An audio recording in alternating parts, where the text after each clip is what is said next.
नमस्कार, use talks में आपका स्वागत है। आपके साथ मैं हूं अभिषेक सत्यव्रतम और मेरे साथ ही मेरी सहयोगी सृष्टि शर्मा। 41,939.75 ये है बैंक निफ्टी का नया रिकॉर्ड ऊपरी स्तर जो आज खुलते ही बना है। हालांकि ऊपरी स्तरों से मार्केट थोड़ा सा नीचे जरूर आया है, लेकिन अभी भी हम देख रहे हैं कि अच्छा एक्शन है निफ्टी बैंक की। अगर बात करें निफ्टी के मुकाबले तो हल्की सी बढ़त है निफ्टी में, हल्की सी बढ़त है सेंसेक्स में, और हम देख रहे हैं कि अभी भी जो ब्रॉडर मार्केट से संकेत हैं बाजार के लिए अच्छे हैं। पीएसयू बैंकिंग इंडेक्स में हम देख रहे हैं कि आज सभी इंडेक्स को आउट परफॉर्म कर रहे हैं, करीब करीब 1% के आसपास की मजबूती वहां पर है। लेकिन अब शुरुआत आज बाजार की जरूर अच्छी हुई और हम उम्मीद करेंगे जैसे जैसे दिन बीतेगा बाजार में तेजी खिलाड़ी फिर से लौटेंगे। अडानी पोर्ट्स, कोल इंडिया नतीजों के बाद अच्छा चल रहा है शेयर, ये अच्छे नतीजे आए हैं। इसके अलावा ब्रिटानिया हम देख रहे हैं कि लगातार तेजी से बनी हुई है, नतीजे भी दमदार आए थे और कमेंट्री काफी पसंद आई थी बाजार को।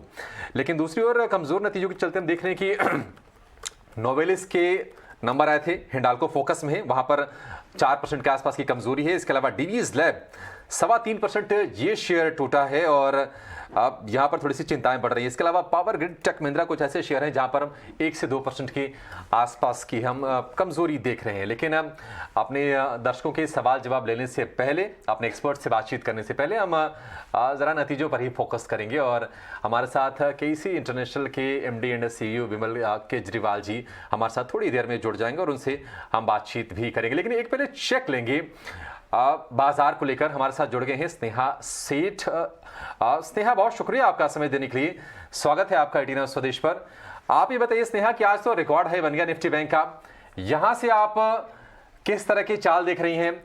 क्योंकि हम देख रहे हैं कि नंबर्स भी अच्छे आ रहे हैं बैंकिंग सेक्टर में और खास तौर से जो लोन ग्रोथ के जो नंबर्स आ रहे हैं वो बहुत ही आकर्षक हैं। क्या आपको लगता है कि अभी नए शिखर बनते रहेंगे आने वाले दिनों में? Good morning. अगर आप निफ्टी में देखें तो हमने देखा करके कि जो अपमूव आया था पहले, तो बैंकिंग इंडेक्स परफॉर्म कर रहा था और अभी रिसेंटली थोड़ा सा बैंक निफ्टी कंसोलिडेट कर रहा था। अब फाइनली लास्ट 2 दिनों से हमें दिख रहा है करके कि थोड़ा सा एक्शन देखने को मिल रहा है और अभी तो banking index new record highs बना रहा है। आई थिंक यहाँ से बैंक निफ्टी परफॉर्म करेगा और निफ्टी को भी जो 18,500 या रिकॉर्ड हाईज की तरफ लेके जाने में बहुत हेल्प करेगा। तो आई थिंक बैंक निफ्टी अभी भी इसमें बहुत पोटेंशियल है। अगर कोई डिक्लाइंस आती है टुवर्ड्स 41,500 42,400 एक अच्छा बेस बन गया है। वैसे डिप्स पे लॉन्ग करके चलने की सलाह रहेगी। निफ्टी के लिए भी 18,000 के आसपास एक अच्छा बेस फॉर्म हो गया है, तो 18,000 18,100 एक इमीडिएट अच्छा बेस बन गया है बोथ इंडेक्स के लिए।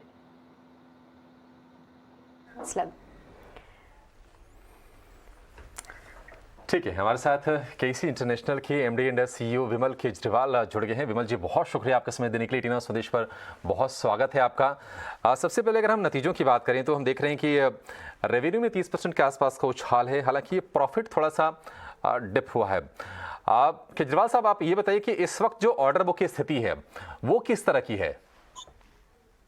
तो देखिए, ऑर्डर बुक आज हमारी करीब करीब 27,500 करोड़ की है और L1 करीब 6,500 है। तो 34,000 करोड़ की ऑर्डर बुक है जो आज तक हमारे पास कभी नहीं थी। तो ऑर्डर बुक में बहुत अच्छा है और ऑर्डर इनटेक भी अगर आप देखें तो 10,500 के आसपास हमने ऑर्डर इनटेक अनाउंस की थी इस साल में, जो 25% ज्यादा है पिछले साल से। तो बिजनेस की ऐसे कोई खास कमी नहीं है। काफी काफी, चाहे आप रेलवे पकड़ लीजिए, चाहे सिविल ले लीजिए, चाहे T&D ले लीजिए, सारे सेक्टर्स में काफी बिजनेस आ रहा है। बुक की स्थिति काफ़ी मजबूत है। नमस्कार अग्रवाल जी, मैं सृष्टि बात कर रही हूँ। सर, अगर आपके मार्जिन्स देखें तो वो अभी ये कंसोलिडेटेड मार्जिन्स 4.4% पे आए हैं। यहाँ पे क्वार्टर द क्वार्टर थोड़ा सा प्रेशर ज़रूर देखने को मिला है। क्या आगे चल के जिस तरीके से आप आउटलुक और डिमांड को मजबूत बता रहे हैं, क्या मार्जिन्स में भी कुछ सुधार आते हुए दिख सकता है? देखिए सृष्टि जी, 3 चीजों का मार्जिन पे असर हुआ था। एक तो रॉ मटेरियल प्राइस का था, एक लॉजिस्टिक्स का था और एक हमारे ब्राजील ऑपरेशंस का था। तो तीनों में बहुत क्लियरली सुधार दिख रहा है। रॉ मटेरियल प्राइसेस भी कम हो गए हैं, लॉजिस्टिक्स कम हो रहा है और ब्राजील में हमारा जो लास्ट प्रोजेक्ट है ईपीसी जिनमें लॉस हो रहा था लिगेसी वाला, वो इस क्वार्टर में खत्म हो जाएगा। तो आगे चलते हुए Q3 से Q3 में कुछ तो सुधार होने की उम्मीद है। Q4 से डेफिनेटली नंबर्स में सुधार दिखेगा, बहुत क्लियर है उसमें। सारे हेडविंड जो है वो धीरे धीरे हट रहे हैं। विमल जी, हम देख रहे हैं कि जो हम नंबर्स आपके जो पढ़ रहे थे में रेलवे सेगमेंट की जो सेल्स है वो डिक्लाइन हुई है करीब 13%। अगर हम साल दर साल बात करें तो मार्जिन पर भी प्रेशर आया है। इसके पीछे रीजंस क्या है और आपको क्या लगता है कि आगे स्थिति सुधरेगी या फिर अभी जो प्रेशर है थोड़ा और बना रहेगा? थोड़े ऑर्डर्स कम आए थे, करीब 2,500 करोड़ हर साल में ऑर्डर आए थे। इस साल ऑलरेडी हमारे 7 महीने में 2,500 करोड़ के ऑर्डर आ गए हैं। तो ऑर्डर बुक और L1 मिला के करीब 7,500 करोड़ है हमारे रेलवेज में अभी। तो क्लियरली H2 में रेलवे का रेवेन्यू प्रेशर कम हो जाएगा और मार्जिन भी इंप्रूवमेंट होगी। और जो नए ऑर्डर्स आए हैं उनका एग्जीक्यूशन वगैरह शुरू हो जाएगा, तो नेक्स्ट ईयर तो बहुत अच्छा रहेगा। बट इस साल भी, साल के अंत में we will do better than last year in railways also. रेलवेज में भी सुधार रहेगा। ओके एंड विमल जी, मेरा आखिरी सवाल है कि कई समय से हम देख रहे हैं कि कंपनी को वर्किंग कैपिटल की ज़रूरत काफ़ी ज़्यादा पड़ रही है। क्या आगे चल के यहाँ पे कुछ स्थिति इम्प्रूव होती हुई नज़र आ सकती है? और साथ ही डेट लेवल्स पे आपका क्या कहना है? क्या आगे चल के वो भी थोड़े से मॉडरेट होते हुए दिख सकते हैं या फिर अभी भी थोड़े एलिवेटेड लेवल्स पे ही दिखेंगे? वर्किंग कैपिटल में तो जिस तरह से हमने पहले गाइडेंस दी थी उसी हिसाब से चल रहा है। इस क्वार्टर में भी हमारा जो ओवरऑल डेट लेवल्स है वो करीब 150 करोड़ से कम हो गया है। तो ये शुरुआत हो गई है डेट लेवल्स में कम होने में और वर्किंग कैपिटल के में इंप्रूवमेंट में। जैसे मैंने मार्जिन के बारे में कहा, सेम इशू सेम चीज यहाँ पे भी है। तो Q3 ऑनवर्ड जो है डेट लेवल में भी सुधार देखेगा और by the end of Q4 हमारा ये है कि 500-700 करोड़ रुपया जो है ना डेट में से कम डेफिनेटली हो जाएगा। एक आखिरी सवाल, हम देख रहे हैं कि आपकी जो ऑर्डर बुक है उसमें अगर हम उसकी तस्वीर देखें तो डोमेस्टिक का हिस्सा करीब 66% है, बाकी जो 34% है आपका इंटरनेशनल है। क्या हम मान के चलें कि इंटरनेशनल वाला जो हिस्सा है वो आगे जाके थोड़ा बढ़ेगा? क्या आप उस पर फोकस कर रहे हैं? देखिए, थोड़ा सा मुश्किल है बढ़ना, क्योंकि इंटरनेशनल में क्या है, सिर्फ ट्रांसमिशन डिस्ट्रीब्यूशन के ऑर्डर है। डोमेस्टिक में क्या ट्रांसमिशन है, रेलवे है और सिविल है। ऑल्दो अभी हम लोग रेलवेज में L1 है इंटरनेशनल में, लेकिन उसका प्रतिशत बढ़ने की संभावना कम दिख रही है मेरे को। ओके पर विमल जी, इसी के साथ आपका हम बहुत बहुत शुक्रिया करते हैं हमारे साथ जुड़ने के लिए और सभी दर्शकों को कंपनी के क्या प्लान्स हैं आगे चल के और किस तरीके की ग्रोथ की उम्मीद करनी चाहिए वो विस्तार से समझाने के लिए। तो ये थे KAC इंटरनेशनल के मैनेजमेंट, जहां पे इनका कहना है कि डिमांड काफ़ी मजबूत है। फिलहाल ऑन ग्राउंड ऑर्डर बुक इनकी रिकॉर्ड स्तरों पर आती हुई दिखी है। आगे चल के मार्जिन में सुधार देखने को मिलेगा और साथ ही कंपनी की पूरी कोशिश है कि अपने डेट लेवल्स और वर्किंग कैपिटल सिचुएशन को भी वो इम्प्रूव करते हुए नजर आए। स्टॉक में आज अगर हम देखें तो नतीजे इस बार थोड़े से क्वार्टर दो क्वार्टर थोड़ा सा एक मार्जिन्स पे इम्पैक्ट जरूर देखने को मिला है। शायद वही मार्केट्स को थोड़ा सा निराश कर रहा है। स्टॉक में करीब 3-3.5% की फिलहाल गिरावट हम देख पा रहे हैं। पर चलिए योर स्टॉक्स के इस शो को हम आगे आते हैं और आपको सबसे पहले क्विकली बता देते हैं सवाल पूछने का तरीका। तो आपकी स्क्रीन पे लगातार एक नंबर फ्लैश हो रहा है, वहाँ पे आपको कॉल करना है, SMS करना है या फिर व्हाट्सएप के जरिए भी आप अपना सवाल पूछ सकते हैं या फिर ET Now स्वदेश के नाम से जितने भी तमाम सोशल मीडिया हैंडल्स हैं वहाँ पे जाके आप अपनी स्टॉक क्वेरीज पोस्ट करिए। और आज आपके सवाल देने के लिए हमारे साथ, जैसा कि हमने बताया, स्नेहा सेठ जुड़ चुकी है और अब हमारे साथ आशीष माहेश्वरी जी ब्लू ओशन स्ट्रैटेजिक एडवाइजर्स के भी मौजूद हैं। तो चलिए आपके सवाल जवाब का सिलसिला अब हम जारी करते हैं और सबसे पहला सवाल जो आया है वो नरेंद्र यादव जी का है। ग्वालियर के रहने वाले हैं। इनका सवाल है हिंदुजा ग्लोबल पे। इनके पास 6 शेयर्स ही हैं पर इनकी खरीद का भाव है 1372 रुपीज़ और यहाँ पे हम देख पा रहे हैं कि बहुत ज़्यादा दूर नहीं है इनकी बाइंग प्राइस से, पर अच्छी बात है कि क्वांटिटी कम है। पर आशीष जी, एक बार आपसे समझेंगे, क्वांटिटी तो कम ही है पर क्या यहाँ पे एक अच्छा बेट है हिंदुजा ग्लोबल और किस तरीके के रिटर्न्स की यहाँ पे उम्मीद करनी चाहिए? जी बिल्कुल, क्वांटिटी तो कम है बट फिर भी मेरी सलाह रहेगी थोड़ा सा स्टॉक को अभी होल्ड कर सकते हैं, क्योंकि मुझे लगता है कि जो IT स्टॉक्स में दोबारा से थोड़ा सा बॉटम लेवल पे बाइंग देखने को मिल रहा है, क्योंकि प्राइसेस में काफ़ी करेक्शन हो गया था। ये स्टॉक भी 1800-1900 रुपए से गिर के ऑलमोस्ट 1100 रुपए तक आ गया था। तो अब यहाँ पे थोड़ी वैल्यू बाइंग इमर्ज होने लगी है। कंपनी में कोई खराबी नहीं है, ओनली थिंग सेक्टर का थोड़ा जो आउटलुक पिछले कुछ समय से खराब चल रहा था, उसके कारण से थोड़ा करेक्शन है। तो मेरी सलाह रहेगी स्टॉक पे अभी बने रहे। ठीक है, हिंदुजा ग्लोबल में बने रहने की सलाह है। आगे बढ़ेंगे। ट्विटर से सवाल आया है पुरुषोत्तम कुमार जी का पंजाब से। इनके पास है अडानी पोर्ट्स के 75 शेयर 920 रुपए के भाव पर और अब शेयर है 885 रुपए के स्तर पर। थोड़े से ऊपरी भाव पर लिए हैं लेकिन शेयर में आज अच्छी तेजी है। अच्छी क्या, इनफैक्ट निफ्टी का सबसे ज्यादा चढ़ने वाला ये शेयर है अडानी पोर्ट्स। आपसे ही जानेंगे आशीष जी, अडानी पोर्ट्स थोड़े से ऊपर के भाव पर हैं, लेकिन अब आज की तेजी तो बहुत अच्छी लग रही देखकर। अभी बने रहना चाहिए या फिर कोई और सलाह होगी आपकी? नहीं, इनफैक्ट और बाय करना चाहिए। जिन लोगों ने अभी तक इसको बाय नहीं किया हुआ है, तो मेरी तो सलाह रहेगी और अपने पोर्टफोलियो में ऐड करें। और मेरा जो लक्ष्य है स्टॉक के लिए करीब 1,000 रुपए का है। उसके पीछे रीजन है कि जो उनके जो बिजनेसेस हैं उसमें जो इस बार रिकॉर्ड ट्रैक्शन देखने को मिला है, वो इस स्टॉक की बिल्कुल री रेटिंग कर रहा है। तो जैसे उनके पास में 13 पोर्ट हैं, वो काफी इफिशिएंटली अभी काम कर रहे हैं। इसके अलावा उनका जो लॉजिस्टिक्स का बिजनेस है वो अच्छा चल रहा है। और जो SEZ है, वहाँ करीब 12,500 हेक्टेयर जो उनपे जगह है, उसका धीरे धीरे मोनेटाइजेशन की शुरुआत हो रही है। तो कई सारे पॉजिटिव ट्रिगर्स अब यहाँ नजर आते हैं। और मेरा मानना है जो इसका पिछला 52 वीक हाई करीब 980 रुपए के आसपास है, ये बिल्कुल अगले 3-4 महीने में ब्रीच होता दिखाई देगा। तो इनफैक्ट किसी नए निवेशक को बाय भी करना है तो ऐड करने की है, और आपके पास होल्डिंग है तो आप इंतजार करिए 1 क्वार्टर का। ओके, तो अदानी पोर्ट्स काफ़ी वॉलेटाइल काउंटर पर यहाँ पे और भी ऐड करने की जो सलाह मिल रही है आशीष जी से, और यहाँ पे अच्छे रिटर्न्स की उम्मीद पूरी जताई जा रही है अदानी पोर्ट्स के काउंटर से। आज भी निफ्टी के टॉप गेनर्स में ये काउंटर शामिल है। आगे बढ़ेंगे, फरीदाबाद के रहने वाले हैं विजय कुमार जी। इनका सवाल आया है, ये IRFC है इनके पास, करीब 750 क्वान्टिटी है और 23.20 पे इन्होंने एंट्री ली है। आशीष जी, एक बार फिर से आपसे ही समझना चाहेंगे, क्योंकि देखिए कैश मार्केट का स्टॉक है, पर जितने भी रेलवे काउंटर्स हैं वो हाल फिलहाल और स्पेशली उनके 1 महीने के रिटर्न्स देखें तो बेहद शानदार रिटर्न्स दिए हैं। IRFC करीब 18% का मूव दिखा चुका है। क्या कुछ चल रहा है रेलवे काउंटर्स में? क्या आप उस पर थोड़ा और स्पॉटलाइट इनके लिए डाल पाएंगे, और साथ ही IRFC आपको कैसा लगता है? देखिए, ट्रेडिशनली देखा जाए तो बहुत एक रेंज स्टॉक रहा है IRFC। आज 50 हाई लो देखें तो 1926 की रेंज में ही इसने पूरा साल निकाल दिया।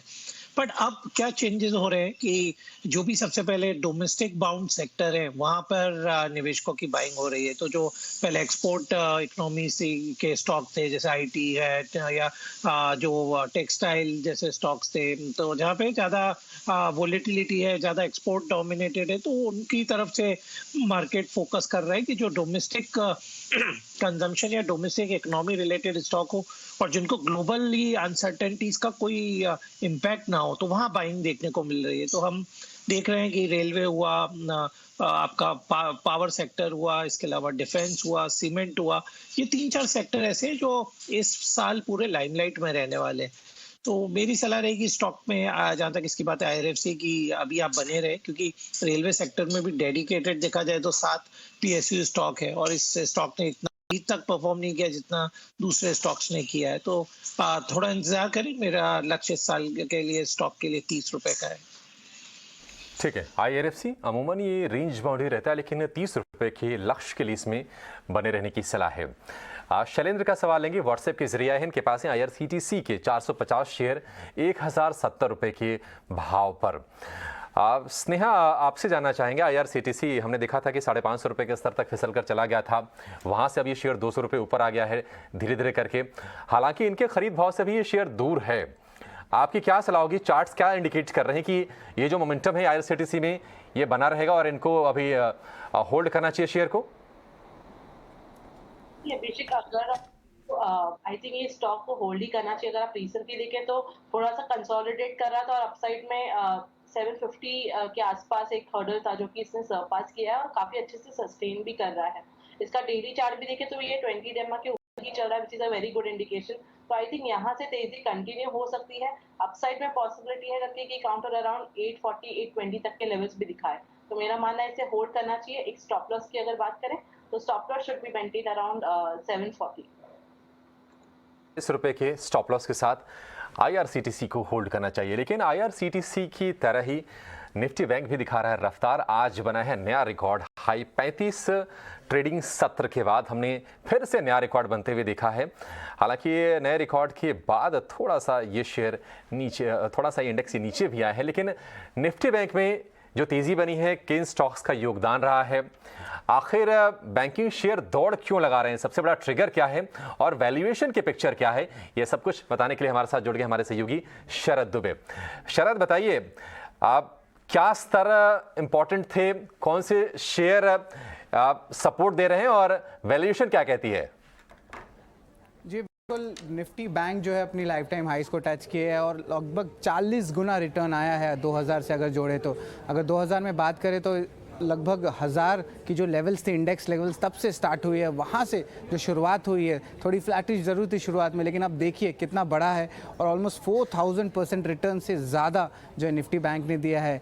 अब इसके अलावा बात करते हैं कि कैसे स्टॉक्स जो है रिएक्शंस किए हैं और निफ्टी बैंक इंडिसेस की रिटर्न्स कैसे हैं। 2022 में देखें तो लगभग 18% का रिटर्न आया, एक महीने में भी तेज़ी देखने मिली है और इस हफ्ते में भी जो है आपके ये इंडेक्स जो है पॉजिटिव साइड में रहे हैं। लेकिन कौन से स्टॉक्स है जो 16 जून से जो है बढ़ोतरी देखने मिल रही है और इस इंडेक्स को जो है बढ़ाया है और कौन से टॉप गेनर्स हैं, उसमें लिस्ट में देखेंगे तो आईडीएफसी फर्स्ट बैंक 80% से ज़्यादा का ग्रोथ दिखाया है, bank of Baroda, federal bank, PNB, यहाँ पे भी 40% से ज़्यादा का ग्रोथ देखने मिला है। अब बड़े दिग्गज बैंक्स की बात करें तो यहाँ पे भी देख सकते हैं ICICI bank, SBI, IndusInd bank, यहाँ पे लगभग 35% से ज़्यादा का ग्रोथ दिया है। अगर बात करें थोड़े से एचडीएफसी बैंक, बंधन बैंक, इनमें भी जो है पूरे पार्टी में तो शामिल नहीं हुए, हालांकि बड़े नाम में फिर भी डबल डिजिट का ग्रोथ देखने मिला है। लेकिन ग्रोथ के बारे में बात करें तो सबसे अहम ट्रिगर क्या है कि ये सारे स्टॉक्स फोकस में, वो है लोन ग्रोथ। अब लोन ग्रोथ पे हम फोकस करेंगे कि जो लगातार बढ़ोतरी देखने मिल रही है उसके कारण क्रेडिट जो ग्रोथ है उसमें भी जो है एक अच्छी इम्पैक्ट पड़ी है। उसके कारण आप देख सकते हैं हर महीने जो है ये मंथ ऑन मंथ बेसिस एक अच्छी ग्रोथ देखने मिल रही है। सितंबर में लगभग 17% का लोन ग्रोथ देखने मिला है। अब तो बात हुई लोन ग्रोथ की जो ट्रिगर है, लेकिन वैल्यूएशंस क्या है। 16 जून से हमने वैल्यूएशंस के आंकड़े लिए और इसमें हमने देखा है कि आपके जो बैंकिंग स्टॉक्स है उस पर कैसे इंप्रूवमेंट देखने मिला है। ऑफकोर्स जो प्राइस टू बुक वैल्यूएशन होती है उस पर हम मूवमेंट देखते हैं और आप यहाँ पे देख सकते हैं आईडीएफसी फर्स्ट की वैल्यूएशंस लगभग 2 गुना हो गई है, फेडरल बैंक का 50% बढ़ गया है और अन्य बैंक्स में भी जो एक अच्छी तेज़ी देखने मिली है। लगभग 20 से लेकर 30% तक का जो है वैल्यूएशंस का ग्रोथ आपके लोअर रंग पीएसयू बैंक्स में भी देखने मिला है। आज के दिन के ट्रेड में भी पीएसयू बैंक्स बहुत स्ट्रॉन्ग बज़ कर रहे हैं। ठीक है, तो बैंकिंग स्टॉक्स में कहाँ पर मजबूती है, इंडेक्स को कहाँ सपोर्ट मिल रहा है और वैल्यूएशन की पिक्चर हम देख रहे हैं कि अब थोड़ी सी बढ़ गई है, उसको भी शरद ने अच्छे से एक्सप्लेन कर दिया। शरद, बहुत शुक्रिया आपका ये बेहतरीन जानकारी हमारे दर्शकों तक पहुंचाने के लिए। लेकिन आगे बढ़ने से पहले आशीष जी आपसे समझेंगे, जो वैल्यूएशन की जो री रेटिंग हुई है इसको आप किस तरह से देखते हैं और आपको क्या लगता है कि जो लोन ग्रोथ के जो आंकड़े आ रहे हैं, शेयर भी हम देख रहे हैं कि चल रहे हैं, आपको भी लगता है कि ये मोमेंटम अभी बरकरार रहेगा और अब यहां से लीडर कौन साबित होगा? मेरा तो कहना है कि अभी पार्टी शुरू हुई है, तो इस साल ये जितने भी पीएसयू बैंकिंग स्टॉक्स हैं काफी अच्छा परफॉर्म करते रहेंगे, क्योंकि रीजन ये है कि अब एक क्लीन बैलेंस शीट के साथ में वो 2024 की जो जोन है, जो ईयर है, वहां पे जा रहे हैं।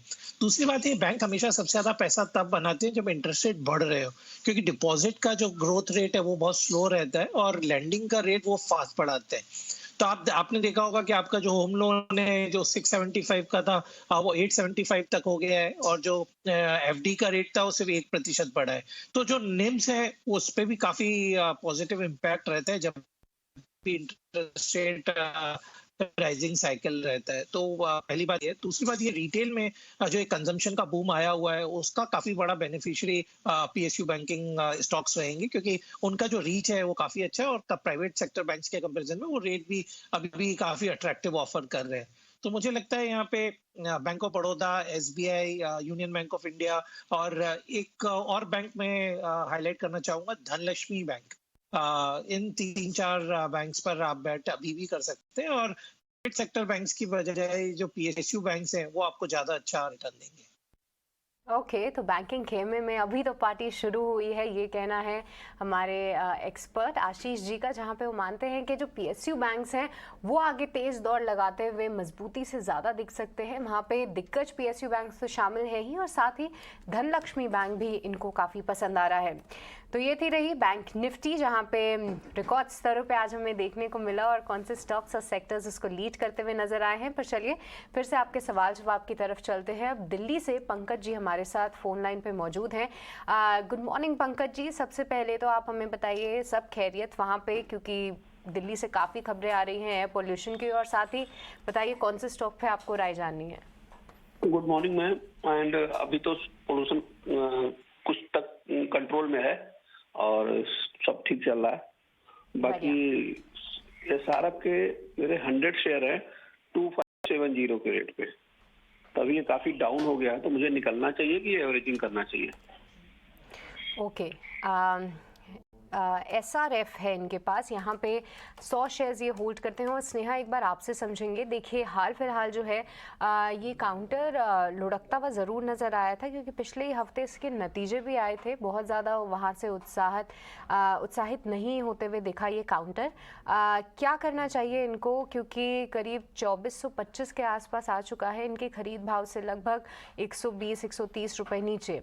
क्या यहाँ पे कुछ स्टॉप लॉस लगाना अनिवार्य हो गया है? क्या लगता है आपको SRF पे? अगर देखिए तो थोड़ा सा प्रॉफिट बुकिंग देखने को मिल रहा है। आई थिंक यहाँ से थोड़ा और इसमें डिप आ सकता है। तो आई थिंक अगर किसी को होल्ड करना है तो दैट शुड बी, जो स्टॉप लॉस है दैट शुड बी अराउंड 2325 का एक फिक्स स्टॉप लॉस लगा के इसे होल्ड करना चाहिए। अगर यहाँ पे अगर कोई भी रिस्पाइट नहीं दिखता है इस लेवल से, तो थोड़ा सा एग्जिट करना ही बेटर रहेगा। बट अभी के लिए अगर आप देखें तो जिस तरह से करेक्शन आई है, थोड़े वॉल्यूम्स अभी रिसेंटली है, तो मेरा मानना है करके कि आप 2325 का एक फिक्स स्टॉप लॉस लगा के होल्ड करें। जब भी काउंटर अगर रिसेंटली अगर आप स्ट्रेंथ दिखता है और ये 2600 के ऊपर जाता है, तब इसमें एक अच्छी मूव आने की पॉसिबिलिटी है। और जो स्पेशली जो इसमें जो करेक्शन दिखा था इस पीरियड में, उसका जो भी जो डाउनसाइड है वो नेगेट हो जाएगा। तो आई थिंक ये लेवल्स आप वॉच कर सकते हैं। ठीक है, SRF को जो स्टॉप लॉस स्नेहा ने बताया है उसके साथ आप आज शेयर को होल्ड कीजिए। कोलकाता से सतीश हमारे साथ फोन लाइन पर जुड़ गए हैं। सतीश जी नमस्कार, पूछिए क्या जानना है आपको? Good morning sir. जी सर मैं सतीश सर बोलो। सर मेरा अडानी पावर का मेरा शेयर है 700 शेयर है जी। और सर अभी इस समय क्या करना चाहिए सर? निकलना चाहिए कि काफी लॉस में चल रहा हूँ? हाँ, 408 रुपए पर सतीश ने ये शेयर खरीदे हैं। हमने नहीं देखा नहीं 700 मेरा शेयर है, 408 में लिया हूँ। 408 में लिया, ठीक है, परफेक्ट जी। ठीक है आशीष जी, अडानी पावर हालांकि हमने देखा है कि पिछले महीने 1.5 महीने में फिर से स्टॉक में एक रिकवरी है, लेकिन 430-35 तक ये शेयर ये ऊपर की तरफ गया था अगर मुझे याद है तो। आप ये बताइए, ड्रीम रन दिखा है स्टॉक ने बहुत ही पावरफुल, हालांकि ऊपरी स्तरों पर ली है, लेकिन आज भी तेजी है और पिछले कुछ दिनों से हम अच्छी तेजी इसमें देख रहे हैं। अडानी पावर आप अभी होल्ड करने की सलाह देंगे या फिर कहीं स्विच करने को बताएंगे आप? मेरी तो सलाह इनफैक्ट एवरेज करने की रहेगी। 360 रुपए या 55 के आसपास जब भी आए तो और एवरेज कर लीजिए, क्योंकि 11 तारीख को रिजल्ट है कंपनी के और ये क्वार्टर मैं उम्मीद कर रहा हूँ काफी अच्छे नतीजे आने की उम्मीद है। और दूसरी बात ये अडानी ग्रुप के आपने देखा होगा दूसरे भी ये जो समूह के दूसरे स्टॉक्स हैं वहां पे भी अच्छा एक मोमेंटम दोबारा से डेवलप हो रहा है। तो इस स्टॉक में भी थोड़ा सा लेट मोमेंटम डेवलप हो रहा है, बट ये आपके लिए बिल्कुल एक मौका दे रहा है स्टॉक को एक्यूमुलेट करने का। तो मुझे लगता है 355 से 60 के बीच इसको एवरेज करिए, नतीजे आने के बाद में आपको यहाँ पर गेन में एग्जिट होने को मिलेगा। ठीक है, तो ये थी आपके लिए अडानी पावर को लेकर राय। यहाँ पे जो लेवल्स आपको बताए गए हैं वो आप ज़रूर ध्यान में रखिए। पर चलिए अब वक्त हो चला है आपको कमोडिटी की ABCD बताने का।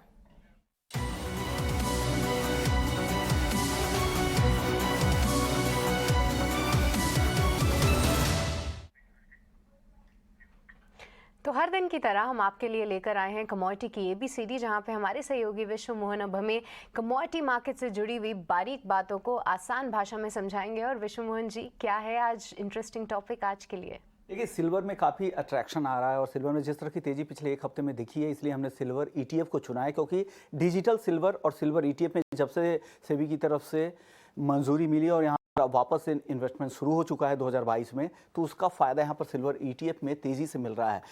बेहद ही आसान है, डीमैट के जरिए आप यहाँ पर ट्रेडिंग कर सकते हैं, मार्केट के दौरान यहाँ पर ख़रीद बिक्री यहाँ पर कर सकते हैं। बेहद ही आसान है, यूनिट साइज भी कम है, आप कई सारे फंड हाउस ऐसे भी हैं जहां पर 100 रुपये के भी न्यूनतम निवेश से भी आप यहां पर शुरुआत कर सकते हैं। और यहाँ पर जो ETF का जो रन किया जाता है वो वहाँ पर 95% यहाँ पर ये फिजिकल सिल्वर या फिर एक्सचेंज ट्रेडेड जो कमोडिटी डेरिवेटिव जो प्रोडक्ट होते हैं चांदी के, वहाँ पर इन्वेस्टमेंट ETF का किया जाता है। यानी तो चांदी की कीमतों को पूरी तरह से यहाँ पर ट्रैक किया जाता है। और सबसे बड़ा फायदा यह है कि यहाँ पे या तो ऊपर में कोई लिमिट नहीं है और नीचे भी न्यूनतम निवेश बहुत ही कम है। इससे यहाँ पर है एक्सपेंस रेशियो की अगर बात करें तो म्यूचुअल फंड्स के मुकाबले काफ़ी कम है, आधे % के आसपास का इसका एक्सपेंस रेशियो है। ये भी एक इस प्रोडक्ट को बेहतर बनाते हैं। और जिस तरह से चांदी को लेकर माहौल बेहतर हो रहा है, गोल्ड सिल्वर रेशियो जिस लेवल पे 85 के आसपास है, जो चांदी को काफ़ी अट्रैक्ट बना रहा है। 5G इक्विपमेंट से लेकर सोलर एनर्जी या फिर इलेक्ट्रिक व्हीकल को लेकर तमाम ऐसे इंडस्ट्रियल यूजेस है जहां पर चांदी के इस्तेमाल बढ़ने वाले हैं। ऐसे दौर में चांदी में तेजी वापस से लौट रही है। पिछले हफ्ते भर में हमने देखा था कि 10% से ज़्यादा की तेजी चांदी में आ चुकी है। और सिल्वर ETF में पूरे ग्लोबल भी और डोमेस्टिक मार्केट में भी काफ़ी अट्रैक्शन है। तो कौन कौन से ऐसे फंड हाउस है जहाँ पर सिल्वर ETF जो यहाँ पर ऑफर कर रहे हैं, उसमें ICICI है, AVSL है और साथ ही निपॉन की तरफ से भी आप सिल्वर ETF यहाँ पर खरीद सकते हैं। तो एक बेहतर प्रोडक्ट है और आराम से डीमैट के जरिए पे आप यहाँ पर रोजमर्रा की तरफ शेयरों की तरह यहाँ पर खरीद बिक्री कर सकते हैं। ठीक है, सिल्वर ETF के बारे में पूरी जानकारी, कैसे आप ट्रेड कर सकते हैं, इसकी भी जानकारी आपको विश्व मोहन ने दे दी है। आगे बढ़ेंगे, अमृतसर से बलविंदर सिंह हमारे साथ हैं फोन लाइन पर। बलविंदर जी नमस्कार, पूछिए क्या जानना है आपको। नमस्कार सर जी, बहुत बहुत थैंक यू। मेरे पास अशोक लेलैंड गया 700 शेयर 150 रुपए में और काफी हो गई है, लिए हुए है। पहले तो 163-65 ऊपर काफी चल रहा था, अब थोड़ा पता नहीं क्या हो गया इसको। ठीक है, चलिए इस पर सलाह लेते हैं अपने एक्सपर्ट से। आशीष जी, अशोक लेलैंड हमने देखा था कि अक्टूबर की जो बिक्री आंकड़े आए थे 4% के आसपास का डिप आया था इनकी सेल्स में, और हमने क्रॉस द बोर्ड देखा था वो, अगर हम इस सेगमेंट की बात करें तो अशोक लेलैंड 150 रुपये के आसपास ये शेयर ट्रेड कर रहा हमने देखा था, जैसा कि बता रहे हैं बलविंदर जी भी 160-65 170 तक इनफैक्ट ये शेयर गया था, वहाँ से थोड़ा सा करेक्शन दिखाया। आपकी क्या सलाह होगी, क्या इसको भी एवरेज करने की सलाह देंगे? देखिए, स्टॉक में कोई खराबी नहीं है और जिस हिसाब से और दूसरे ऑटोमोबाइल स्टॉक में मोमेंटम हमने देखा है over a period of time, तो अशोक लेलैंड में भी अच्छा खासा इजाफा ऑलरेडी हो चुका था। तो थोड़ा सा इशू है कि आपने स्टॉक को हाई के आसपास ले लिया, बट फंडामेंटली कहीं कोई इशू नहीं है। जो कॉमर्शियल व्हीकल के सेगमेंट में जहां वो ऑपरेट करते हैं वहां पे डिमांड का भी अच्छा ट्रैक्शन बना हुआ है। और मेरी तो सलाह रहेगी 145 रुपए के आसपास इस स्टॉक को आप एवरेज कर लीजिए। दोबारा से एक क्वार्टर का वेट करिए, बिल्कुल 165 के लेवल आपको मिलेंगे। तो नीचे में थोड़ा सा बिल्कुल एक्यूमुलेट करने की सलाह है। ठीक है, तो निचले स्तरों पे और भी एक्यूमुलेट कर सकते हैं। और बलविंदर जी, जो अभी की आपकी खरीद है उसमें अभी भी बनी रहने की ही आपको राय मिल रही है। से प्रकाश जी हमारे साथ हैं फोन लाइन पर। प्रकाश जी गुड मॉर्निंग, पूछिए क्या जानना है आपको। Morning sir, thank you sir for giving me opportunity. Sir मेरे को इन्फोसिस के बारे में पूछना कितना है। 1430 का मेरा बाइंग है 50 शेयर से, मुझे रखने देने के लिए रखना चाहिए और मुझे इसमें ऐड ऑन करना चाहिए क्या? और 1430 रुपए की बाइंग है, 1520 रुपए पर ये शेयर आ गया है, 1355 रुपए तक ये शेयर फिसला था। स्नेहा, इन्फोसिस या फिर जो बाकी IT कंपनीज है, हाल फिलहाल हमने देखा कि थोड़ी सी निचले स्तरों से थोड़ी सी बाइंग जरूर आई है। आपको क्या लग रहा है कि ये जो मोमेंटम अभी बना हुआ है ये थोड़ा एक्सटेंड होगा, या फिर चिंताएं हैं, या फिर ऊपर जाता है तो जो नीचे फंसे हैं उनके लिए, जो ऊपर फंसे उनके लिए निकलने का मौका होगा? आई थिंक अगर आप रिसेंटली या देखिए जिस तरह से इन्फोसिस में भी रिसेंटली अपमूव आई है, which is a good indication. हालांकि अगर आप देखें तो इतना परफॉर्मेंस नहीं है, बट आई थिंक जो लेवल्स है, जो काउंटर है, उसकी बात करें तो अगर आपको यहाँ पे भी लॉन्ग करना चाहिए तो कोई उसमें हर्ज नहीं है। इनफैक्ट अभी के लेवल्स पे भी अगर उन्हें एड ऑन करना है तो कर सकते हैं। अपसाइड में मेरा मानना है कि यहाँ पे अगर 1580-1600 के क्रॉस होते हैं तो इसमें एक अच्छी मूव आ सकती है। और इनफैक्ट 1650 तक के लेवल्स भी इसमें पॉसिबल है। तो आई थिंक इसे होल्ड करें। अगर आपको एवरेज आउट करना है या किसी को एवरेज आउट करना है, कोई अगर लॉस में है तो उन्हें एवरेज आउट करना भी है तो आप कर सकते हैं। और अगर आपको फिर से किसी को फ्रेश एंट्री लेनी है वो भी कर सकते हैं। तो इन्फोसिस को लेकर आपके लिए सटीक राय दे दी गई है। जो लेवल्स आपको ध्यान में जो लेवल्स आपको सुझाए गए हैं उनको आप ध्यान में रखिए। पर आगे बढ़ेंगे, जोधपुर से हमारे साथ अगले caller Mohan Singh phone line पे मौजूद हैं। गुड मॉर्निंग, बताइए किस स्टॉक पे राय जाननी है? ये तो GMR इंफ्रा 2000 है, मेरे 35 रुपए में ले रखे, और GVK पावर ये 14,000 मेरे पास है, 5 रुपए में मैं लेके रखा है, साल भर हो गए। तो इसके क्या पोजीशन है इसकी? ओके, साल भर से दूसरा शेयर आपने कौन सा बताया? GVK पावर, उसकी क्या बाइंग प्राइस है, एक बार फिर से रिपीट करेंगे? 30 रुपए पे GMR इंफ्रा, और GVK पावर है 14,000, 5 रुपए में ले रखे, साल भर हो गए। ओके, 14,000 क्वांटिटी है और 5 रुपए में इन्होंने ले रखे हैं। पर आशीष जी, दोनों पे ही आपसे राय जानना चाहेंगे। देखिए, GMR इंफ्रा तो इनके लिए काफ़ी अभी तक अच्छा साबित हुआ है, क्योंकि पिछले 1 साल से इस काउंटर में बने हुए हैं और थोड़ा नीचे भी गया था ये, बट इनके पास 35 के आसपास की बाइंग प्राइस है, तो यहाँ तो प्रॉफिट में ही है। पर GVK पावर भी है इनके पास, 5 रुपए में 14,000 क्वांटिटी ले रखी है इन्होंने। क्या ये शेयर ऐसा है जो कि रिटर्न्स दिखा सके? क्योंकि कई बार ऐसा हमने देखा ही है कि जो निवेशक होते हैं वो कम प्राइस वाले स्टॉक में दबा के क्वांटिटी ले लेते हैं और उसके बाद जो है एक प्राइस भी पे करना पड़ सकता है। आपकी क्या राय है दोनों ही काउंटर्स पे? ठीक है, GMR में तो मुझे लगता है उनके पास एयरपोर्ट और पावर दोनों के शेयर्स होंगे।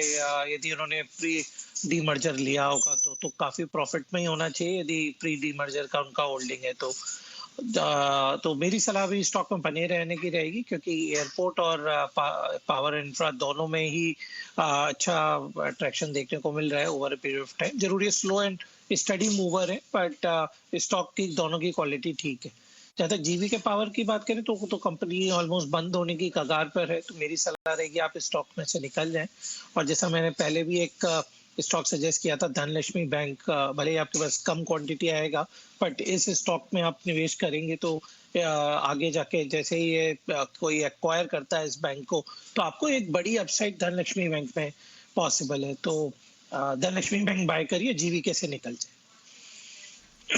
धनलक्ष्मी बैंक बहुत ज़्यादा ही पसंद है आशीष जी को, GVK से निकलने की सलाह है। आगे बढ़ने से पहले जरा बाजार पर नजर डालेंगे सृष्टि, क्योंकि बाजार देखिए अब लाल निशान में आ गया है। 18,200 के नीचे है निफ्टी, और जो भी गेंस थे निफ्टी बैंक की अब वो काफ़ी ज़्यादा सीमित हो गए हैं। हम देख रहे हैं कि 100 अंकों के आसपास की गेंस बची रह गई है। निफ्टी लाल निशान में है, सेंसेक्स लाल निशान में है, हालांकि ये बहुत ही मामूली से भी गिरावट है, लेकिन कुछ ऐसे स्टॉक्स हैं जो शार्पली नीचे आए हैं बाजार की रफ्तार के साथ, जो कि हमारी टिकर टीम आपको लगातार नोटिस करा रही है। आप बर्जर पेंट्स देखिए, इस वक्त ऊपरी स्तर से करीब 3.5% नीचे आ गई है। अगर हम पावर ग्रिड की बात करें तो ऊपरी स्तर से तकरीबन ये शेयर 5% नीचे आ गया है। शुरुआत थोड़ी सुस्त थी, लेकिन सुस्त शुरुआत के बाद इसमें कमजोरी बढ़ी है और अब 220 रुपये के आसपास ये शेयर ट्रेड कर रहा है। स्नेहा, पावर ग्रिड की अगर बात करें, क्योंकि इस तरह के मूव्स अमूमन हमें पावर ग्रिड में देखने को मिलते नहीं है, बहुत ही स्टेबल टाइप का स्टॉक है, लेकिन ये गिरावट क्या अभी भी शॉर्ट का मौका थोड़ा बचा हुआ है या फिर कॉन्ट्रा बेट लेना चाहेंगे आप? अभी अगर लेवल्स के wise I think no trade zone पर है अभी ये। रिसेंटली भी अगर आप देखें तो जब भी अप मूव गया था 340 240 280 के 238 240 के जोन पे जब भी आता है काउंटर, वहां से हमें सेलिंग प्रेशर देखने को मिल रहा है। तो अभी भी अगर आप देखें वही चीज देखने को मिल रही है।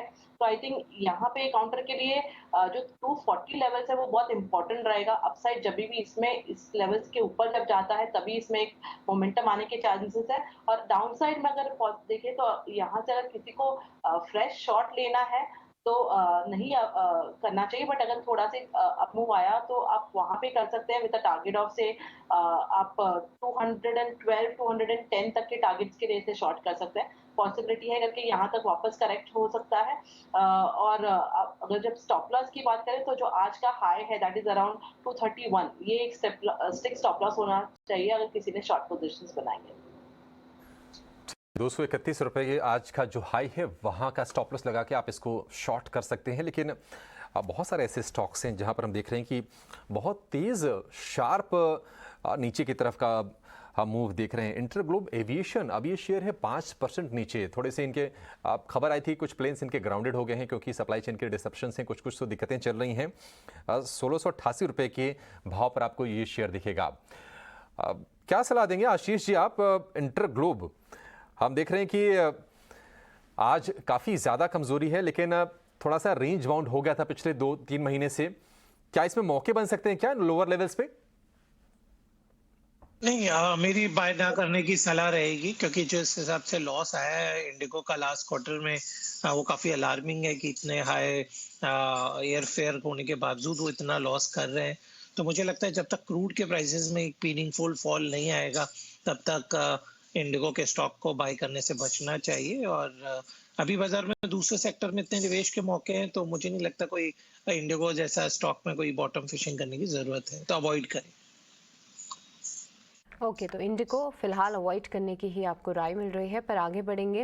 अगले दर्शक की क्वेरी आई है रिलैक्सो फुटवेयर पे। ये हमारे साथ ये दर्शक लाइव जुड़ चुके हैं। मिस्टर पतंगी जी हमारे साथ फोन लाइन पे मौजूद हैं। Good morning. बताइए रिलैक्सो फुटवेयर क्या बाइंग प्राइस है और कितने समय का नज़रिया है इस पर्टिकुलर काउंटर में बने रहने का? Good morning ma'am. मेरे पास रिलैक्सो फुटवेयर के 1029 शेयर प्राइस पे 74 शेयर है और 1 ईयर मेरा होल्डिंग पीरियड है, तो एग्जिट करने का क्या एवरेज कर सकते हैं उसमें? ओके, रिलैक्सो फुटवेयर, आशीष जी आपने इनकी क्वेरी सुनी। देखिए 1030 के आसपास इन्होंने 74 शेयर्स लिए हैं और आने वाले 1 साल के लिए ये इस काउंटर में बने रहना चाहते हैं। पर अगर देखिए तो काफ़ी सारे फुटवेयर स्टॉक्स जो हैं हाल फिलहाल थोड़ा सा अच्छा रनअप उनमें ज़रूर देखने को मिला था, पर रिलैक्सो फुटवेयर थोड़ा सा फिर से फिजल आउट होते हुए नज़र आ रहा है इसका अप मूव। क्योंकि अगर हम देखें सितंबर में 1000 के ऊपर ये काउंटर ज़रूर था, पर वहाँ से अभी लुढ़कता 930 के आसपास आ चुका है। क्या ये डाउन ट्रेंड इस काउंटर में अभी भी बरकरार रहेगा और इनको क्या करना चाहिए, क्योंकि फ़िलहाल तो इनको लॉस हो रहा है? मेरी सलाह रहेगी कि स्टॉक में से निकल जाए, क्योंकि जो लास्ट क्वार्टर के नंबर्स आए थे वहां पर एक स्लो डाउन देखने को मिल रहा है इस कंपनी के प्रोडक्ट्स में, क्योंकि जो दूसरी कंपनियों के जो नए अग्रेसिव लॉन्चेस है उससे काफी प्रेशर आ रहा है। जैसे कैंपस ने बहुत एक्टिवली अपनी रीपोजिशनिंग शुरू कर दी है। तो मुझे लगता है यहाँ पे यदि आपको सेम सेक्टर में रहना है तो मेट्रो ब्रांड्स को आपको बिल्कुल बाय करना चाहिए। तो क्योंकि मेट्रो ब्रांड्स में जो नंबर्स हैं वो काफी एनकरेजिंग देखने को मिले हैं। इसके अलावा जो उनका रिटेल में मैसिव एक्सपेंशन हुआ है, तो ये स्टॉक को बिल्कुल 4 डिजिट में अगले क्वार्टर के नतीजे आने के बाद ले जाता दिखाई देता है मुझे। तो मेरी सलाह रहेगी रिलैक्सो से एक बार निकल जाए। ठीक है, तो रिलैक्सो फुटवेयर से आपको निकल जाने की ही राय मिल रही है और उसके पीछे के तर्क भी आशीष जी ने आपको बताया। कोल इंडिया दमदार नतीजों के बाद स्टॉक में बेहतरीन तेज़ी देखने को मिल रही है, पर किस तरीके के नंबर्स एक्चुअली में आते हुए दिखे हैं और किस तरीके का डिविडेंड कंपनी ने अनाउंस किया है, क्योंकि जितने भी PSU काउंटर्स हैं उनको डिविडेंड प्ले काफ़ी अच्छा माना जाता है। आइए चलते हैं मेरी सहयोगी मानसी दवे के पास, जो कि पूरी डिटेल्स लेकर हमारे साथ मौजूद हैं। मानसी बताइए। कोल इंडिया के स्टॉक में आज दमदार तेजी देखने को मिली है। एक तो इनलाइन सेट ऑफ नंबर्स जो कि आते हुए दिखे, और उसके अलावा बड़ा हाईलाइट इस तेजी के पीछे की बड़ी वजह है कंपनी जो डिविडेंड का अनाउंसमेंट किया है। जी हाँ, मार्च 2018 के बाद इस बार 2022 में पहली बार एक बड़े डिविडेंड की अनाउंसमेंट होती हुई दिखी है। 15 रुपए प्रति शेयर के डिविडेंड का ऐलान कंपनी ने किया और डिविडेंड यील्ड अगर आप देखेंगे 5% हायर है करंट मार्केट प्राइस से, जो कि कोल इंडिया को काफी ज्यादा, इस डिविडेंड को काफी ज्यादा अट्रैक्टिव बनाता है। मार्च 2018 में 16 रुपए 50 पैसे के डिविडेंड की घोषणा हुई थी और उसके बाद 2 डिजिट फिगर फिर से इस वक्त 2022 में कोल इंडिया ने पोस्ट किया है, जहां पर 15 रुपए प्रति शेयर के डिविडेंड का ऐलान किया गया है। फॉरवर्ड लुकिंग आउटलुक की अगर बात करें, एनालिस्ट का ये मानना है कि सेकंड हाफ जो है कोल इंडिया के लिए काफी पॉजिटिव रहने वाला है और वॉल्यूम्स में भी काफी हद तक बढ़त देखने को मिल सकती है। तो फर्स्ट हाफ के मुकाबले सेकंड हाफ पर ज्यादा कह सकते हैं कि ग्रोथ प्रोस्पेक्ट जो है एक्सपर्ट्स का और कह सकते हैं कन्विक्शन बढ़ा हुआ है।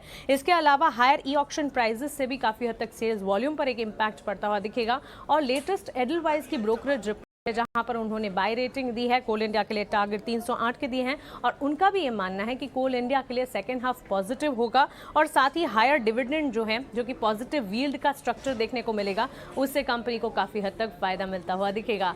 तो अट्रैक्टिव डिविडेंड की हिस्ट्री है और ये जो ताज़ा डिविडेंड अनाउंसमेंट है, इसके चलते हम देख रहे हैं कि कोल इंडिया के स्टॉक में एक दमदार परफॉर्मेंस आज दिखी। जी बिल्कुल मानसी, धन्यवाद ये पूरी डिटेल्स हमारे दर्शकों को बताने के लिए। तो आज भी स्टॉक करीब 3.3% अभी भी इतना मजबूती दिखा रहा है। पर स्नेहा, एक बार आपसे समझेंगे। देखिए, अगर इसको बोला जाए तो ये भी one of the stock of the years की लिस्ट में आ सकता है, क्योंकि साल की शुरुआत से लेकर अब तक जो है करीब 65-66% की यहाँ पे हमने तेज़ी देखी है। पर कोल इंडिया के लिए और कौन से लेवल्स ध्यान में रखने चाहिए? अगर किसी के पास ऑलरेडी लॉन्ग पोजिशंस हैं, उनके लिए क्या रणनीति होनी चाहिए? सृष्टि, आई थिंक जिस तरह की अपमूव आई है, आई थिंक यहाँ पे एक अगर लेवल्स डाउनसाइड में किसी के लॉन्ग है तो आई थिंक 237 टू 38 के आसपास एक स्टिक स्टॉप लॉस होना चाहिए।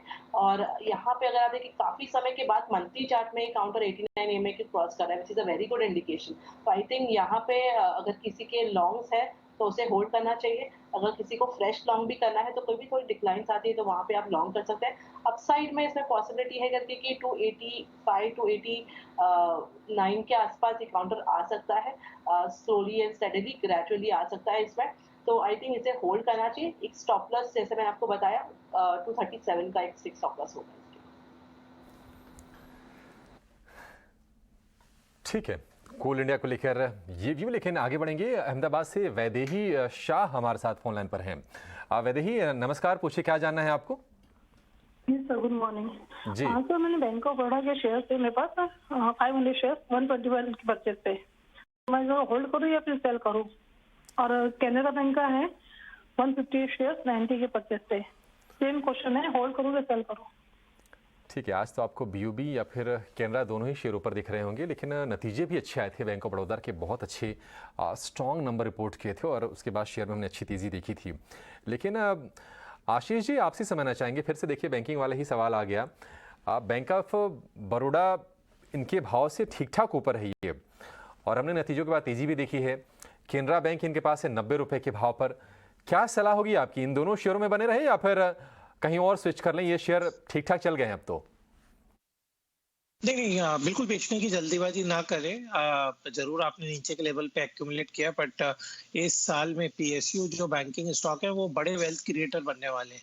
तो मेरी सलाह रहेगी bank of Baroda, Canara bank दोनों को होल्ड करें। बैंक ऑफ बड़ौदा को लेकर मैं ज्यादा बुलिश इसलिए हूँ क्योंकि आप क्वार्टर टू क्वार्टर नंबर देखें तो 2100 करोड़ के साथ 3200 करोड़ जून से सितंबर क्वार्टर के नंबर्स आ रहे हैं। तो कोई रीजन नहीं है आपको स्टॉक को जल्दी बेचने का। जल्दी 200 रुपए आपको टच करता हुआ दिखाई देगा। और कैनरा बैंक भी मैं बुलिश हूँ इस लेवल पर। तो इन दोनों स्टॉक पे नजर रखिए। और यदि आपको इनफैक्ट और ऐड करना है यहाँ पर, तो मेरा मानना है बैंक ऑफ महाराष्ट्र में बहुत वैल्यू है अभी इस लेवल पे। यूको बैंक में बहुत वैल्यू है। तो थोड़ा सा जो नए निवेशक हैं जो बैंकिंग स्टॉक्स की तरफ देख रहे हैं, तो थोड़ा बैंक ऑफ महाराष्ट्र और यूको बैंक में अपनी पोजीशन बनाना शुरू कर सकते हैं। तो बैंकिंग काउंटर्स में ज़बरदस्त तेज़ी देखने को मिल रही है। फिलहाल यूको बैंक और बैंक ऑफ महाराष्ट्र भी पसंद आ रहा है। और अगर हम कुछ BSE के काउंटर्स की बात करें तो यहाँ पे अगर हम देखें तो कई सारे बैंकिंग स्टॉक्स बेहतरीन तरीके से ट्रेंडिंग लिस्ट में शामिल हैं BSE के, जहाँ पे आप देखिए बैंक ऑफ बड़ौदा नया 52 वीक हाई बनाते हुए देखा है। बैंक ऑफ इंडिया के लिए भी करीब नया 52 वीक हाई है। कैन बैंक भी आप आज अच्छी तेज़ी देख रहे हैं, ईयरली हाई पे है। इसी के साथ अगर हम देखें तो महाराष्ट्र बैंक ऑफ महाराष्ट्र, जिसकी अभी आशीष जी भी जिक्र कर रहे थे, ये भी 52 वीक हाई पे। और साथ ही यूनियन बैंक ये भी 52 वीक हाई पे है और वॉल्यूम्स भी ज़बरदस्त देखने को मिल रहे हैं। तो कई सारे बैंकिंग काउंटर्स आज मजबूती दिखा रहे हैं। ख़ास तौर से जो PSU बैंक्स में भी जो छोटे बैंक्स हैं वहाँ पे भी हम अच्छा रनअप देख रहे हैं। कुछ एक दो काउंटर्स BSE की लूजिंग साइड पे भी आपके लिए हाईलाइट करते हैं, जिसमें कि डिवीस लैब, जहां पे कई सारे ब्रोकरेजेस ने जो है मार्जिन डाउनग्रेड किया है, EPS डाउनग्रेड किया है, जिसके चलते आज भी ये स्टॉक कमजोरी दिखा रहा है। नतीजों के बाद 9% की गिरावट थी, आज 4% की और गिरावट बढ़ती हुई नजर आई है। वहीं इंडिको पेंट्स, साथ ही सुवेन फार्मा कुछ काउंटर्स हैं जो कि अभी लाल निशान में ट्रेड कर रहे हैं। तो ये थे BSE के कुछ स्टॉक्स हाईलाइट आपके लिए। पर चलिए अब आगे बढ़ते हैं और कुछ व्हाट्सएप क्वेरीज अब शामिल करेंगे। करण गुप्ता का सवाल आया है। इनका सवाल है ओरेकल फाइनेंस पे। इनके पास 20 शेयर्स हैं और 3897 ये इनकी बाइंग प्राइस है। और स्नेहा एक बार आपसे समझेंगे, देखिए काफ़ी ज़्यादा नुकसान हो रहा है इनको इस काउंटर में, क्या करना चाहिए? क्या कुछ लेवल्स हैं जहां पे आपको लगता है कि अब बस ये जो गिरावट है पूरे आईटी पैक में ये थमती हुई नज़र आनी चाहिए, और इनके लिए क्या रणनीति सुझाएंगी आप?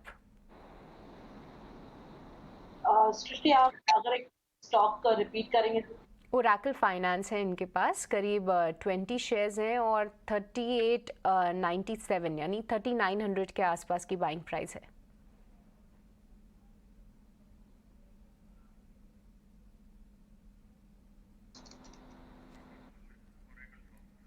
ओरेकल सॉफ्ट के नाम से आप अगर इसको देख पाए तो अगर आप काउंटर देखते हैं यहाँ भी तेजी कंटिन्यू हो सकती है। आप यहाँ पे पॉसिबिलिटी है करके कि जो आप देख रहे हैं अभी ऑफ कोर्स थोड़ा सा साइडवेज है, बट यहाँ से और थोड़ा होल्ड करना पड़ेगा। बट यहाँ से पॉसिबिलिटी करके कि अपसाइड देखने को मिल जाएगा। आई थिंक इसे होल्ड करें अगर किसी के लॉन्ग्स है तो। अगर स्टॉप लॉस की बात करें तो आई थिंक यहाँ से आप 2 से लेकर 3% तक के स्ट्रिक्ट स्टॉप लॉस लगा के इसे होल्ड कर सकते हैं। ठीक है, ओरेकल फाइनेंशियल यानी कि OFSS को लेकर ये भी आगे बढ़ेंगे। अहमदाबाद से मुकेश जी का सवाल लेंगे जो कि आया है व्हाट्सएप के जरिए। इनके पास है HFCL के 5000 शेयर 80 रुपए के भाव पर। HFCL आशीष जी आप ट्रैक करते हैं क्या? 80 की खरीद है, 81 पर शेयर है, 5000 की क्वांटिटी है, होल्ड करें अभी?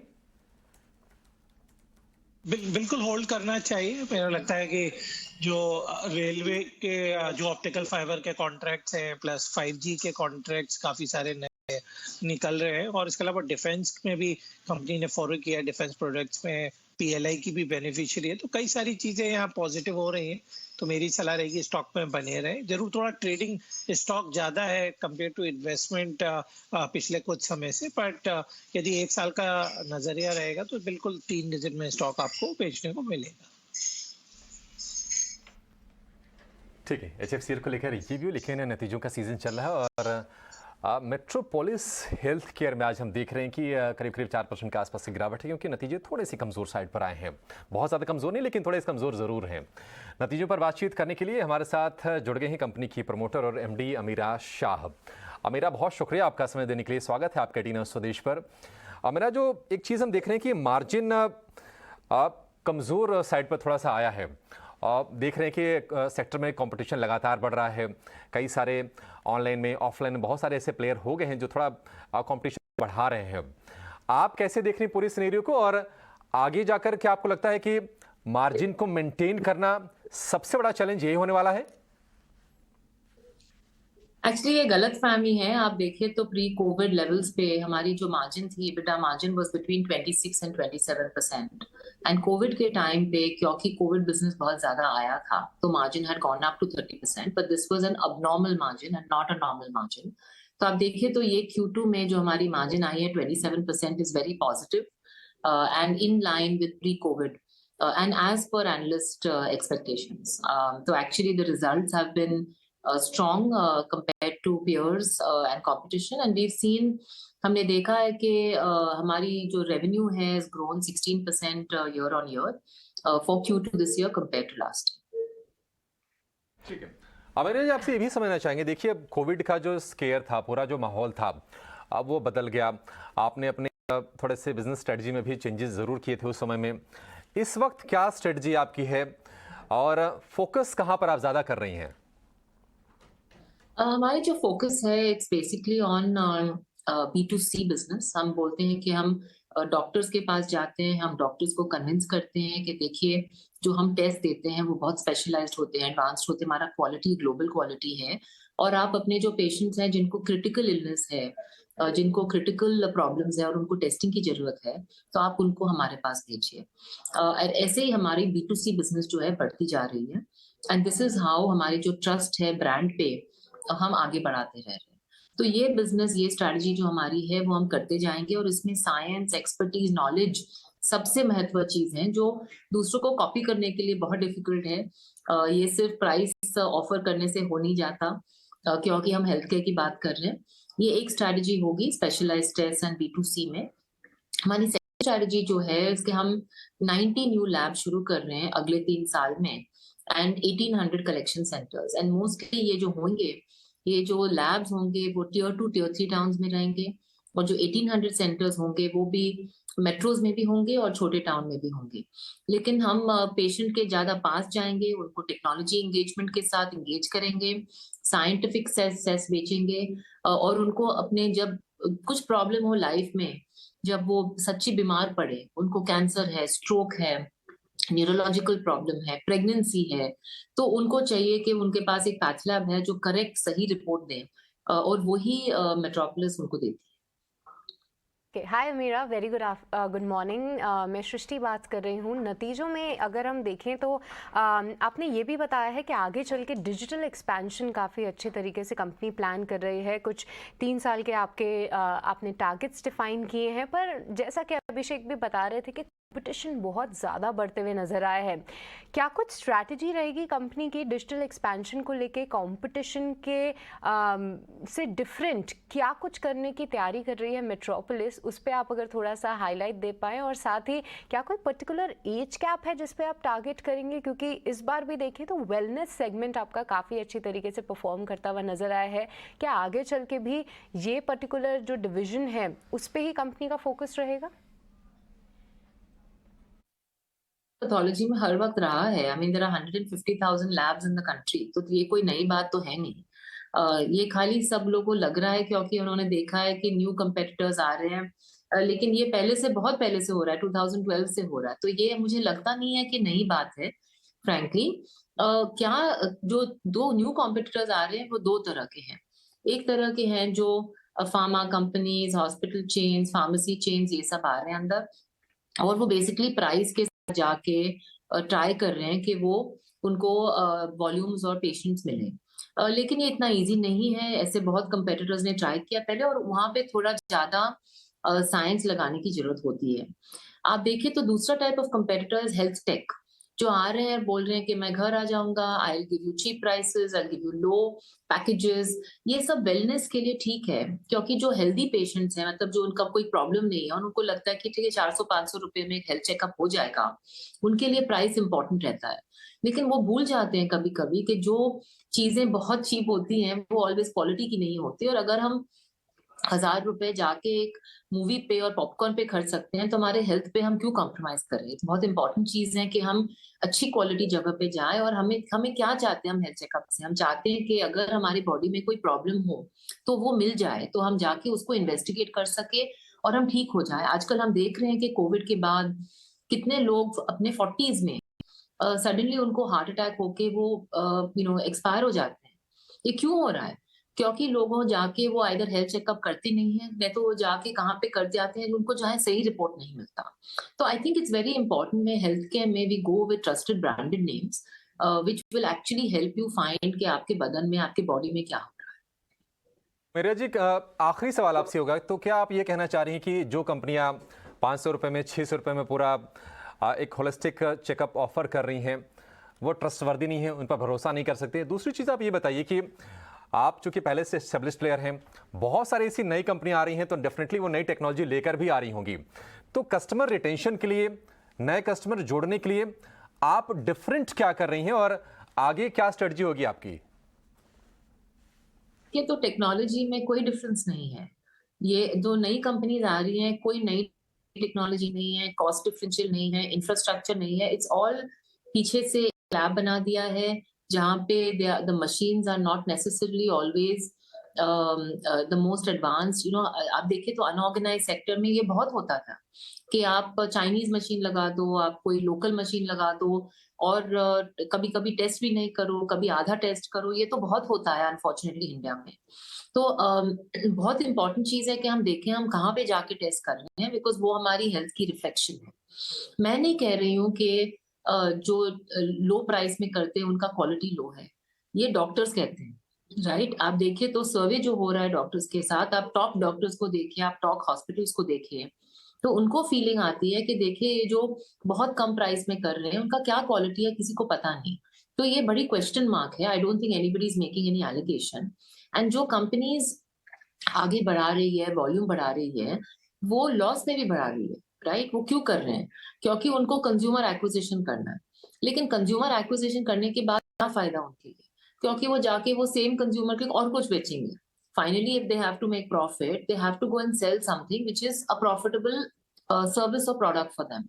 तो ये तो टाइम चल रहा है, वो ऐसे चल रहा है कि जाके आप बस कंज्यूमर को अक्वायर करो, अगर रिजल्ट सही है कि नहीं सही है और ठीक है अमीरा जी, थोड़े से वक्त की कमी है, आपको रोकना चाहेंगे, माफ़ी चाहेंगे इसके लिए, लेकिन अच्छा लगा आपसे बातचीत करके, इंडस्ट्री के आउटलुक को समझा और किस तरह से चीज़ें पैन आउट हो रही हैं वो भी आपने हमसे साझा की। चलिए शो को यहीं पर समाप्त करेंगे। आशीष जी और स्नेहा, आप दोनों का बहुत शुक्रिया समय देने के लिए।